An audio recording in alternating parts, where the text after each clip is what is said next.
Hello అండి. అందరికీ నమస్తే. మామిడికాయలతో ఎన్నో స్పెషల్స్ చేస్తుంటారు కదండీ! నాలా ఒకసారి ట్రై చేసి చూడండి. మామిడికాయ కర్రీ అనేది సూపర్‌గా వస్తుంది. ఫస్ట్ అయితే ప్యాన్ తీసుకున్నాను. ప్యాన్‌లో ఆయిల్ అయితే వేసుకున్నానండి. ఆయిల్ కొద్దిగా హీట్ అయ్యాక తాలింపు దినుసులు అయితే వేసుకున్నాను. తాలింపు దినుసులు అనేవి చిటపటలాడాక ఉల్లిపాయలు, పచ్చిమిర్చి, తెల్లుల్లి, కరివేపాకు అయితే వేసుకున్నానండి. ఉల్లిపాయలు అనేవి పింక్ కలర్‌లోకి మారాక 2 టమాటా పళ్ళు అయితే తీసుకున్నాను. 2 టమాటా పళ్ళు తీసుకొని చిన్న చిన్న ముక్కలుగా చేసుకొని ఇందులో అయితే వేసుకున్నానండి.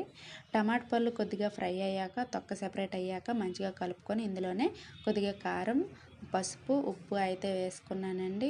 ఇవి చక్కగా కలుపుకొని 2 మినిట్స్ అయితే ఫ్రై చేసుకోవాలి. చూసారు కదా, ఇలా ఫ్రై చేసుకున్నాక ఆయిల్ అనేది పైకి తేలుతుందనమాట. ఇందులోనే కొద్దిగా గరం మసాలా పౌడర్ అయితే వేసుకున్నానండి. ఇది ఇంట్లోనే చేసుకున్నాను. తర్వాత అయితే ఇది కొద్దిగా ఫ్రై అయ్యి చేసుకోవాలి.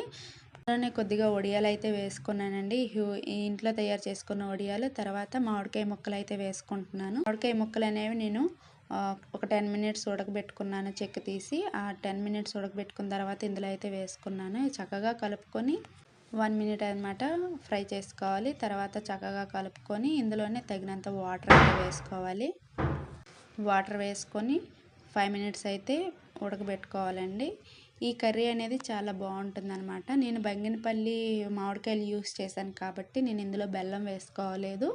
కొంతమంది పుల్ల మామిడికాయలు వేసుకున్నట్లయితే, అంటే వేరే మామిడికాయలు అనేవి వేసుకున్నట్లయితే అందులో కొద్దిగా బెల్లం వేసుకోండి. పుల్ల పుల్లగా తీయగా చాలా బాగుంటుంది. కర్రీ అనేది రెడీ.